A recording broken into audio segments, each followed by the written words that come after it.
Ladies and gentlemen, the grumpy old man. I hate Facebook. Also, get off my lawn. We'll be right back to talk about more. Welcome to the Talent Cast, the podcast dedicated to helping you get smarter at recruiting and hiring. We're going to get into the nitty-gritty of employer brand and modern recruiting so that you, yes you, can hire better talent. Isn't that what we're all trying to do? I'm your host, James Ellis, and you can find me on Twitter at The War for Talent. That's at The War for Talent. Or on the Talent Cast website. Got a question? Got a topic? Got an idea? Tweet me. I'd love to hear from you. Ready to roll up your sleeves and think big? Great. Let's get to it. How you doing, James Ellis? The world's worst intro right there. I hate Facebook. I think I'm okay saying it. It makes me crazy. I have to use it. I think most of us have to use it, and we use it and we look at it and we go, oh God, Facebook. It's sometimes it's really helpful to create those connections between people, to communicate between groups. There are a number of really useful, valuable groups I'm a member of that I'm thrilled to be a member of, but in general, I hate Facebook. Why? Well, because they make all their money through advertising. And, man, advertising has become quite the problem. And Facebook is a great example of why advertising has become a problem. And so let's go beat up on them, shall we? They're only a couple $1 billion company. I think they can take a little heat from little old me. So first off, let's talk about ads. And ads just flat out suck. They suck. They suck. Why? Why in this day and age am I getting advertisements for dot matrix printers? As far as I can tell, the only place a dot matrix printer exists is in the gate at an airline or an airport. I don't know why they still use dot matrix. I'm sure there's some valuable reason, but there they are printing out passenger manifests, I guess. I don't know what the hell they're doing over there. But why dot matrix? Why? They're the only place that uses it. I'm sure there's probably a labeling system or a manufacturing inventory system that still leverages dot matrix printers. But I think we've all moved along to thermo printers, inkjet printers, laser printers, I don't know, pen and paper, right? So why am I getting advertisements for dot matrix printers? What year do you think this is? Why am I getting an ad for industrial ice machines? Why? What?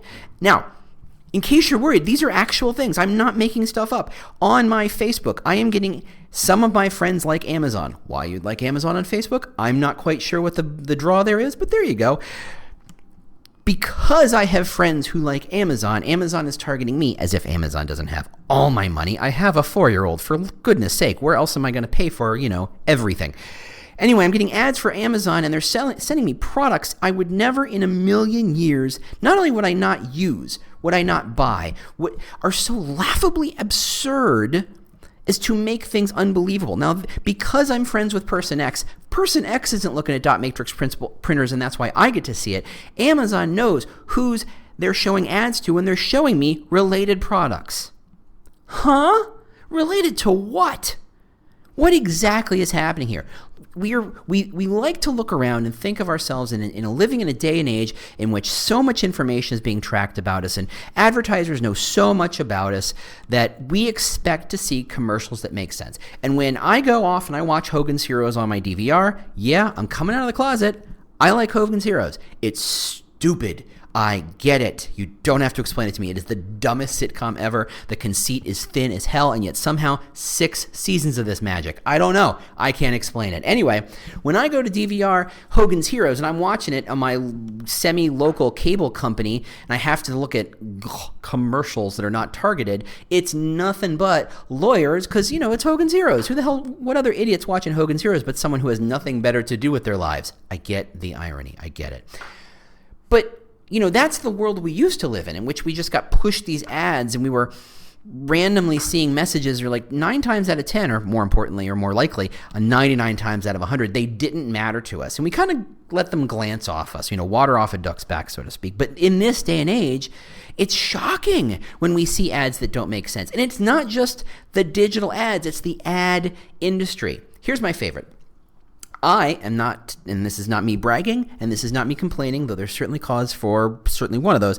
I have been a longtime AT&T customer. Why? Well, they had an iPhone 10 years ago, and they were the only ones who had the iPhone 10 years ago, and I wanted the iPhone, so guess what? Bam, AT&T customer.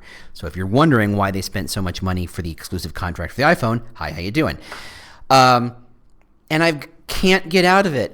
Whether I wanted to or not, every couple years I go, maybe it's time to look for another carrier. And eventually they drag my ass back in. Why? Because I keep buying these stupid iPhones every 2 years. Why? Because Apple makes it such that the battery's pretty much dead in 2 years, so I have to buy another iPhone, right? It's a scam. The game is rigged. I get it. Anyway, I have bought iPhones every 2 years since, I've had like 5 or 6 of these. My wife has probably 4 or 5 of them now that we've been married for a long time. My kid has my old one, so she's now indoctrinated into the iPhone life when she plays whatever penguin game she wants to play when it's time for her to get her nails cut, because that's how you distract a 4-year-old who doesn't want their toenails cut. Welcome to my world. Anywho, this is going to be a long podcast. Can you tell? Enjoy your long run, kids. I have bought nothing but iPhones from AT&T, and yet somehow every 3 months I get a flyer from AT&T saying, hey, new Android phones are out, new Google phones are coming out. Do you want these? I just paid a metric ton of cash for 2 iPhones. I'm still feeling the pinch on the wallet there for 2 brand new iPhones, and you're like, yeah, go ahead and throw on a Google phone because I have nothing else that's googly in this entire house. You think you understand me? Yeah, Meanwhile, they spent money on the paper, on the postage, on the advertising agency who came up with this crap. Advertising sucks. It just sucks, and I'm not even going to couch my words there. What happened to the digital age? What happened to knowing enough about us? There's a study that came out this summer that says they did 3 different studies, and they randomly tested the targeting of generalized advertising spaces, meaning Facebooks and Googles and other systems that think they know, hey, I want to reach women between the ages of 25 and 27. Great, here's your list of women between the ages of 25 and 27. And so they validated those numbers. Turns out, if you buy from a gender list, if you buy a list of all men or all women, you're only right 42% of the time. 42.3% of the time, to be particularly accurate. That means if I gave you a list of people and I said they're all men and you flipped a coin, you'd be more accurate. How much money are we spending on these lists? How much money are we spending on this targeting that tells us, oh yeah, we're going to fine tune your customers to know exactly who you're... Dot matrix printers. The company that keeps sending me ads for car insurance don't own a car, right? You're telling me that we were in the nirvana of digital advertising. And to be fair, I have spent a lot of time saying, look, I don't mind being advertised to so long as you do it right. So long as you pitch me products I might ever reasonably be expected to use. I think I talked about the bag company, who will remain nameless at this stage, who I bought a suitcase from 5 years ago and bought a backpack from right before my birthday in September, and I got ads 1 or 2 a day after I bought that backpack, as if I'm going to get a backpack every other day, like they're t-shirts or underwear, that there's something I'm buying a lot of. Why you think I'm buying underwear all the time? I don't know. It was just something that came along with t-shirts. That was my head. What are you going to do? Who buys backpacks and luggage every couple of days or every couple of weeks? Are they disposable to you?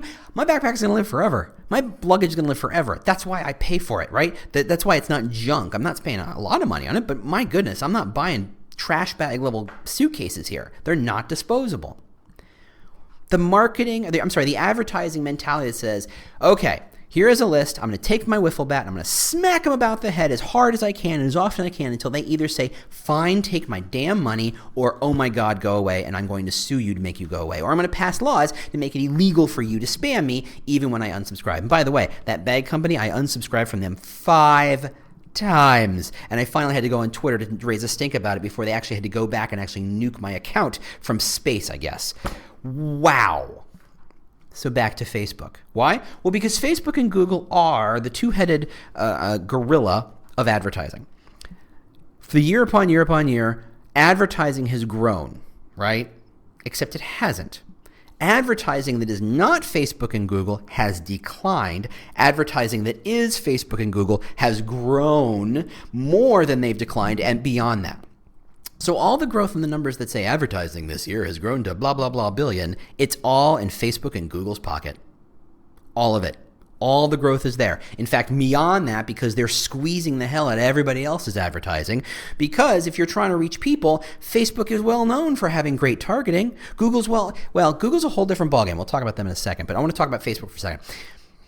Man, the coffee is good today. I just had that moment of, I am really going at it, aren't I? Good podcast. Sorry, everybody.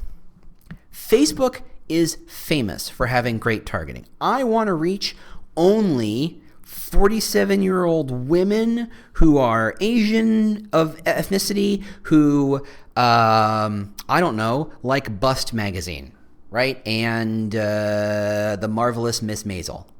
There's got to be an audience like that. I mean, there's got to be an audience. There's got to be a couple hundred, maybe even a couple thousand people who fit that description. And Facebook is well known for being able to provide those people. Why? Because all of us idiots, we go on Facebook and we say, these are the bands we like, these are the TV shows we like, these are the movies we like, these are the companies we like, this is our age, this is our birthday, these are all of our friends, this is our, hell, they've got video face recognition, so they have a good sense of what our ethnicity is, at least according to these apps that show us.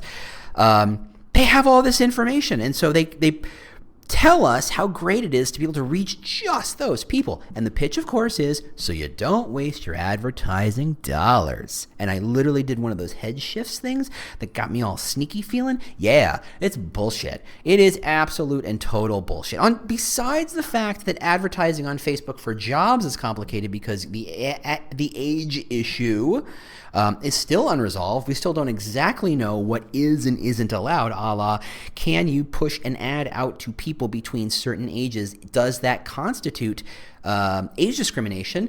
Does it matter if it's a non-dark ad or if it is a dark ad? Does it matter? No one knows because no one's actually gotten sued over it. No one's actually no one's had a court case decided on this yet. And of course, by the time that happens, we will be long since past this issue and it won't matter, because the court cases take forever in this country to deal with, and Facebook just keeps grinding out new ways to take your cash.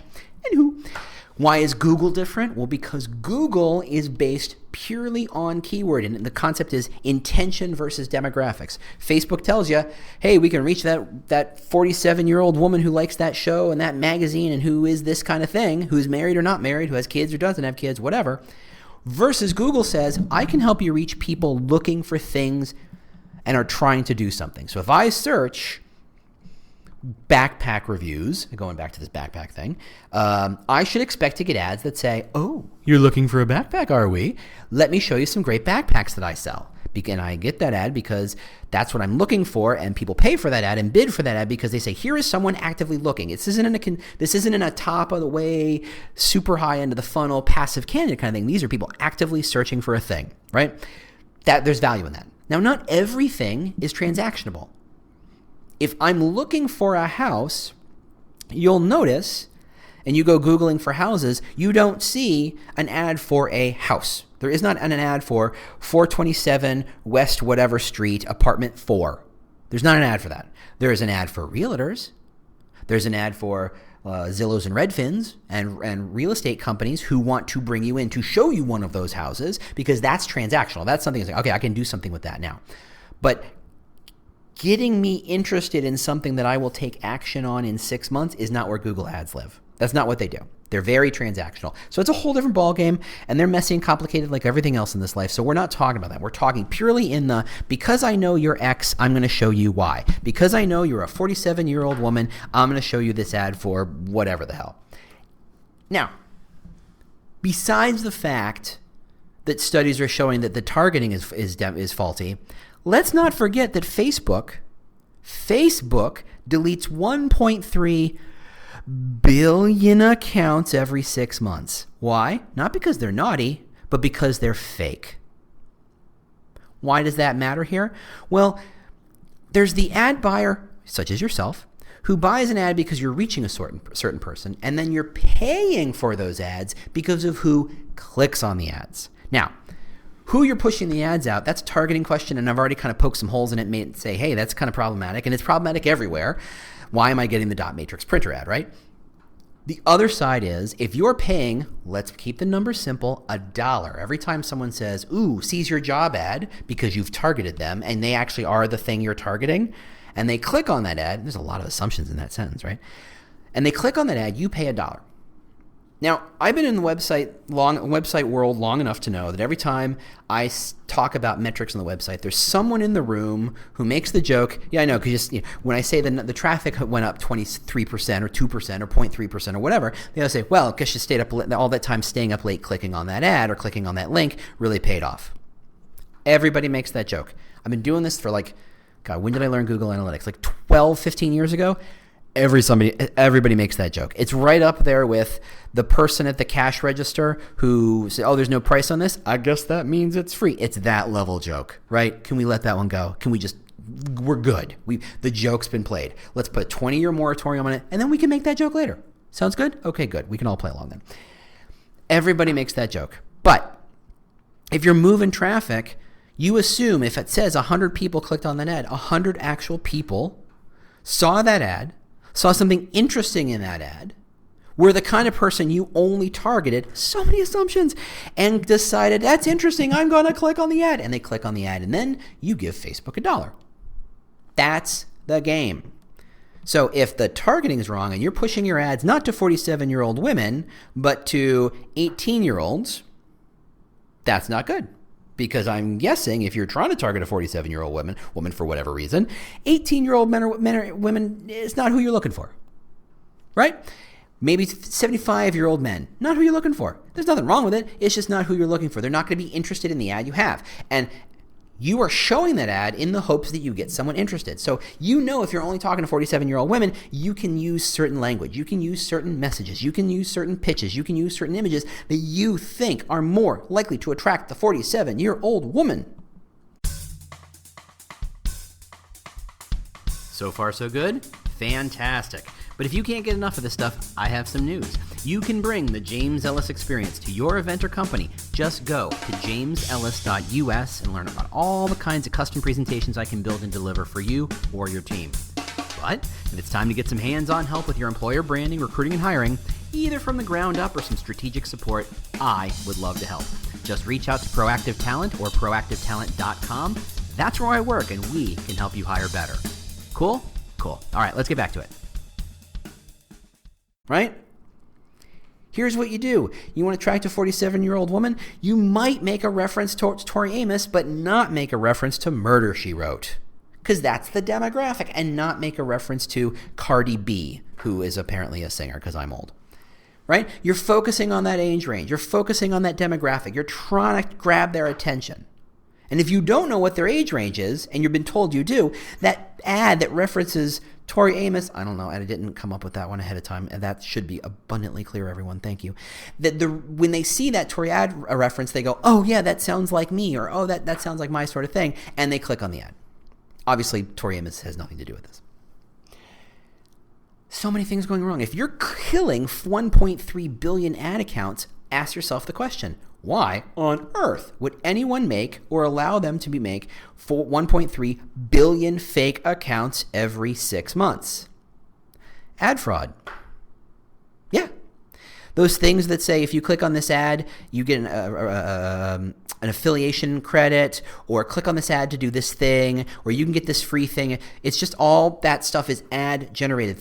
Bots are clicking on everything. And Facebook, even though it's killing 1.3 billion accounts, is actually incentivized, if you think about it, to let those accounts go. The more things that click your ads, the more you pay. You're not paying because they applied, though you do have the opportunity to do cost per acquisition, not cost per click, which may be the thing to do. But frankly, with the mess of most ATSs and most recruitment marketing systems, the pass-through credit might be impossible to manage, so you can't. So, in a world of cost per click, Facebook's incentivized to let any person or machine click stuff. Why? Because every time they click, you have to pay $1. No one cares if that person or thing that paid $1 or that clicked for whom you paid $1 did anything worth that $1. Now take a look at the metrics around ads.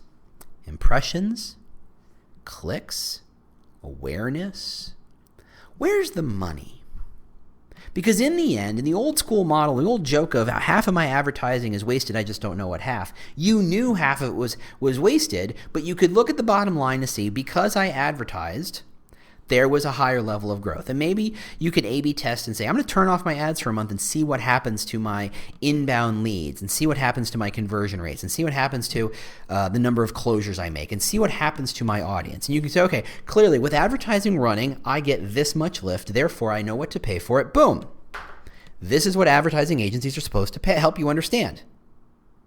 right? They're supposed to help you say, okay, we should advertise on Instagram but not Facebook, or Facebook but not Instagram, as if they're not the same thing, because of blah, blah, blah, blah, blah, blah, blah. And we'll make sure you're not overspending. Now, again, it's the ad agency's problem, or they're incentivized to make sure everything clicks.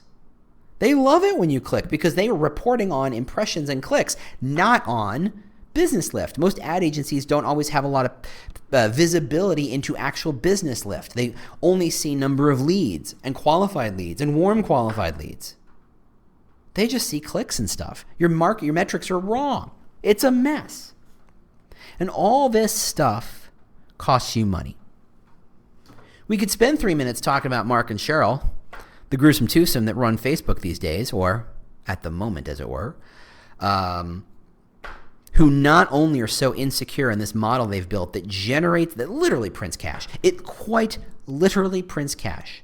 They have so much money and so much power and so much influence over the market. They control. If you listen to Scott Galloway, he talks about it. Name a person for whom roughly 1.4 billion people hear and listen to because they control that channel. There's not a country of that size. India's not even that. China's not that big yet. They control all that audience. They can turn off and on in a heartbeat. They can push messages or whatever. They have been shown that by turning knobs one way or the other, they can control and sway political outcomes. And yet, no one seems to have any oversight. Oh, and no, by the way, when the newspaper reports on them, it turns out they've been funding smear campaigns against people who disagree with them. Funding a smear campaign is the sort of thing insecure people do. People who feel confident and knowing they're doing the right thing do not do that. But we'll let somebody else get into that. And by the way, if you want to listen to Pivot, that's a great podcast. Kara Swisher and Scott Galloway do a fantastic job ripping that stuff apart better than I can. I'm just going to, steal their a couple of quotes there. That's the best I can do. I highly recommend that podcast. But anyway, 20 minutes in, and I'm going to reach my real point. Not that Facebook sucks, but that advertising is a freaking mess. It's a mess. Now, my friend Ryan Altifer, who is building a ad agency, he's a great guy, and I want him to succeed. He and I had a great conversation a couple weeks ago where I said, you understand that best case, platonic ideal for what employer brand does, i.e. what I do, is to make advertising unnecessary, completely put you out of business. And he giggles and chuckles. He's like, yeah, I know. But that's never going to happen. I said, I know. We're at odds with each other because my job is to get a message so compelling, I don't need to remind you with an ad that this company exists and they have something to offer you from a professional satisfaction standpoint.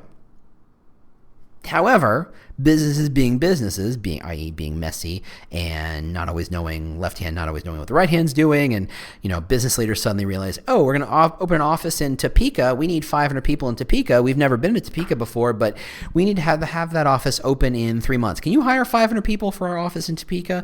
Thanks, bye. And the recruiting manager goes, and that happened. Does that sound familiar to some people? I bet it does. That's just how businesses work. You're never going to fix that. It's always going to be a mess. And so in cases like that, yeah, I guess you're going to have to spend some ad money because you need the juice right now. Advertisement is the nitro to your marketing campaign. And the real message I want to say is not that advertising sucks, though I think it does half the time. It's that advertising and marketing are not the same. And a lot of people in our space have forgotten that. How do I know? Oh, we need to get some employer brand. Let's put some ads out. We need to get some recruiting happening. So let's put some ads out. The recruitment marketing budgets, if you look at most of them, they usually go, here's a whole chunk of change to LinkedIn because I need to pay for my recruiter seats, right? And it usually falls under recruitment marketing budget, usually, sometimes. The next big spend is ads. And whether that's ads within platforms like Indeed or LinkedIn, or ads pushed to job boards or Facebook, the next big chunk is ads. And we say, okay, we need more marketing, therefore we buy more ads. And I'm here to tell you, though hopefully I'm not the first to do so, maybe I'm just here to remind you, advertising is not marketing. Marketing is not advertising. Advertising is a component of marketing. So when you say we needed better marketing, what you need is better understanding of your audience, better understanding of their motivations and needs, better understanding of what would compel them to take action, a message that helps them understand how they should take action with you, a distribution channel that puts that message in front of them, planning and strategy that says this is the right time and place to put that message in front of them, i.e. do not pitch them a job ad when they're not looking for jobs or when no one's looking for jobs, right? And a follow-up, a follow-through. Okay, I've got your attention, now what? The answer can't be, hey, I got your attention, here to apply. Wait, I need more information. No, see, that's how I'm marketing things. You have the entire spectrum. Audience, message, channel, follow through. Boom, boom, boom, boom. That's how a marketer thinks. An advertiser thinks, how do I spam the hell out of people? How do I make it so that people can't not hear my name? Whether they like it or not, that's not my problem. I got impressions and clicks. Positivity and negativity sentiment is not something that concerns me as much. Ultimately. Sure, I know I should, and frankly, good advertisers know how important that is. A good advertiser knows that the free beer and pizza ad, when there's no free beer and pizza at the end of it, is not a good win, but most advertisers are about squeezing as much money out of you as possible, so consequently, they market the metrics they can control, a la impressions and clicks. Sorry. You want to know what good marketing is? It's not advertising. Though, a lot of examples here, I'm going to throw a couple examples here. A lot of these examples do have some advertising component. So what do I mean by good marketing? Well, let's start with the obvious stuff. A good piece of storytelling. That New Zealand police video, still blows my mind. I'm still blown away by how good that is. There have been a slew of good videos coming out lately. Slew. And they're not just really slick, well-polished videos. Some of them are, and that's fantastic. That's fine. Not my cup of tea, but that works. If you're trying to do an uplifting story, sometimes a little polish elevates the story. It elevates the message you're trying to do. And that may be exactly what you need. More power to you. Go get it. Do it. Make it happen. Good for you. Now again, not my cup of tea. My cup of tea is more on the authentic, credible side. Now, those are two words that are messy and complicated, and I know people who say, oh, the A word, I'm so sick of the authenticity word. I'm like, I get it. It's one of those words thrown around like strategy and innovation that people think means something, but at this point, we've devalued the word to mean effectively nothing. But so like the Thermo Fisher videos that Skill Scout did, and shout out to my friends at Skill Scout, again, not getting paid by them, but I think the model by which they're helping tell more authentic stories is fantastic. That's marketing. Telling a story that matters to an individual. So when you do a big video, and this is a tangent, I apologize. I apologized for a tangent. What's happening? The difference between those videos is that if you put a layer of polish on the video, first off, you're spending a lot more money on it. Therefore, the expectations of those videos go up, right? So if you're going to spend 10, 20 grand on a video, which is not a huge amount of money for some videos. I'm sure you've seen some of these videos. You're like, dang, what was the budget on that Michael Bay feature? 20 grand, 10 grand is a good chunk of change. You expect that it should be something that compels almost everyone to learn more about you. Or more likely is that you think it's going to compel everyone to apply, and that's a bunch of bullshit, but whatever, right? You think a great video, that Accenture video, which I mentioned in a podcast or two, the diversity one that's fantastic of people holding cards that are written on, it's a great video, and that was literally designed to be seen by a lot of people. And I think the fact that it went viral and got legs, that was just a lucky bonus, but that was clearly meant for any audience to see. That is, any audience, any demographic, any age, any sex, any gender, any ethnicity, any sexuality, what have you. That was a diversity inclusion video, right? And I thought what was interesting about that diversity inclusion video, they talked about straight white men being, to some extent, a weird group to consider. I mean, they're not underrepresented per se, but they have their own special needs and channels and expectations placed upon them that it's not fair. No less fair than anybody else, but it's like, hey, we're all, and I think that was the point of the video, is to say, hey, every group has issues. And to say that group over there, the transgender group, the gay group, the black, brown, whatever group, the women group, the whatever, to say they're the ones with the problems and us straight white males have it all easy. That's not strictly true. Nobody has it easy, but they're different. But everybody has issues, and we should embrace that everybody has issues, and that's the way we get everybody to an equal playing field. Maybe we can solve some of these issues. Heck, I'm now explaining how a video works. Anyway, that video works for everybody. Heck, that video works for people who get diversity. Its intention, I think, was to work for people who don't believe in the whole diversity thing. It came at it from a completely different angle. That whole inclusion of your standard white male dudes as a diverse group just as much as anybody else, I think was a great attitude and a great direction to take. That video has legs and anybody can see it. But a video designed to attract, let's say, African American or black women to a entry-level data science field, I can absolutely see the case being made. That is not a video that I, James Ellis, 46-year-old straight white male, that's not a video directed at me. Not that I'm not allowed to see it, not that I won't get something out of it, but if you know that you're trying to talk to an entry-level African-American black woman, you know you're talking to them. You will speak their language, you will speak their language, and the more you want authentic you can get, you use their models. You use Snapchat and phone video. Why? Because that's what they use. That's how they communicate to each other.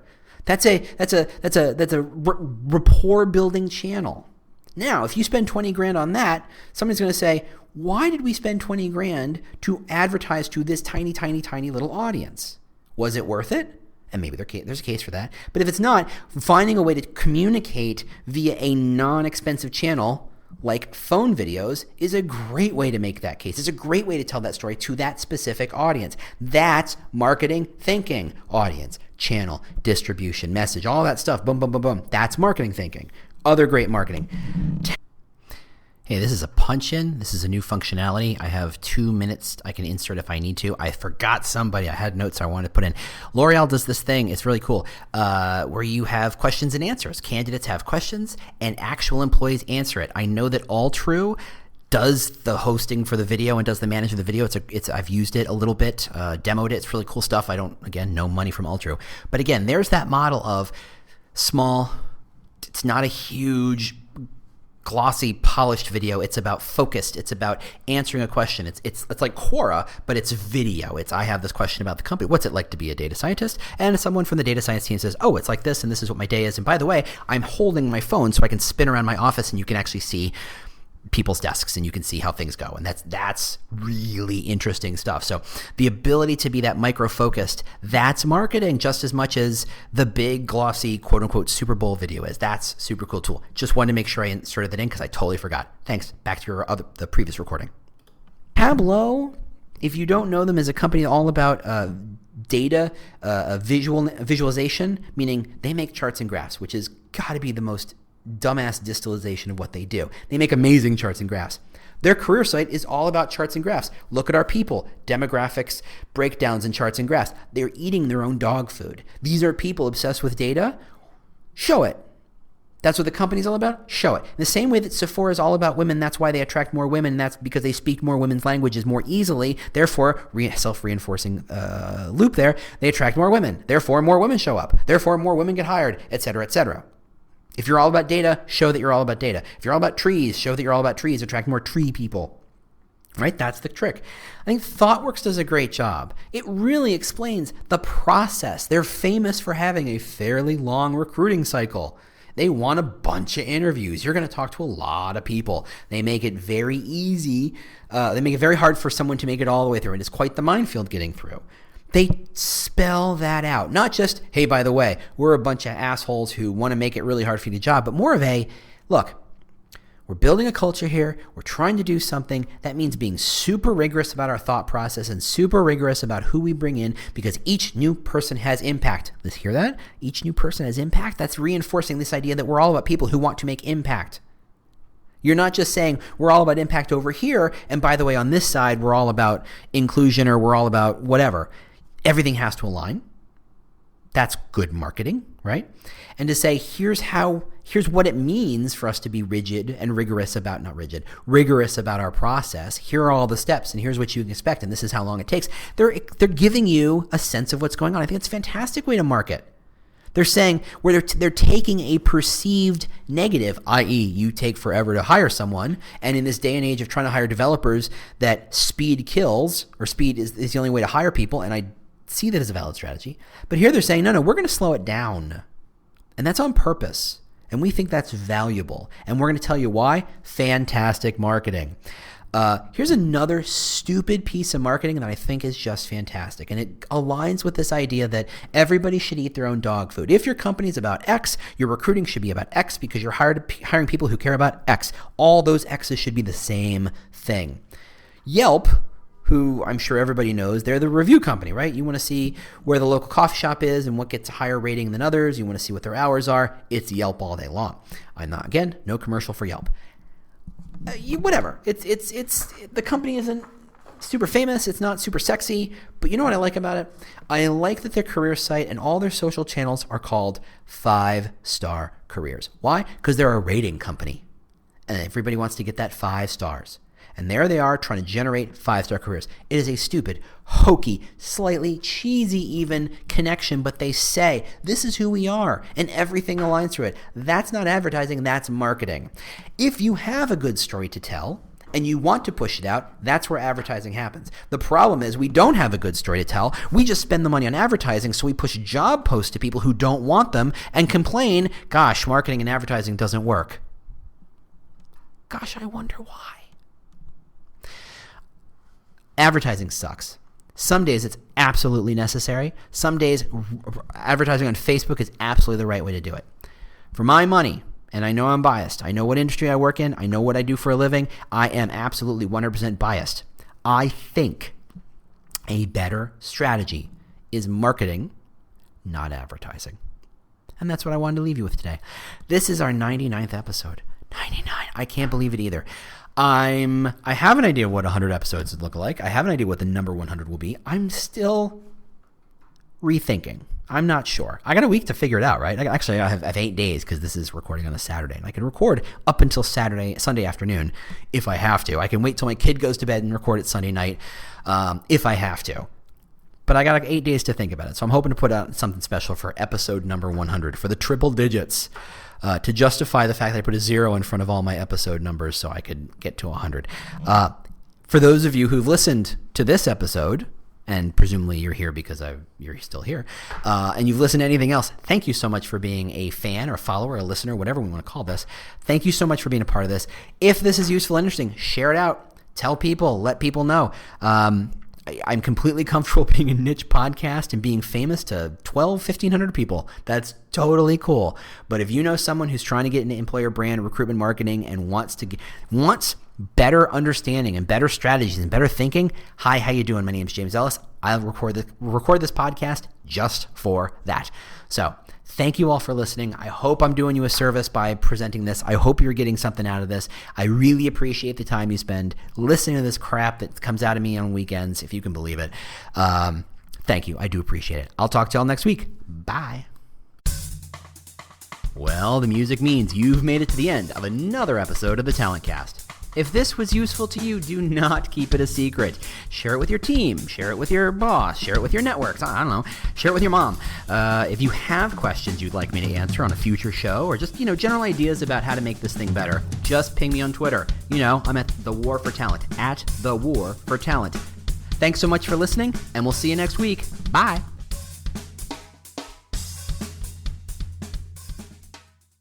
Do you love news about LinkedIn, Indeed, Google, and just about every other recruitment tech company out there? Hell yeah.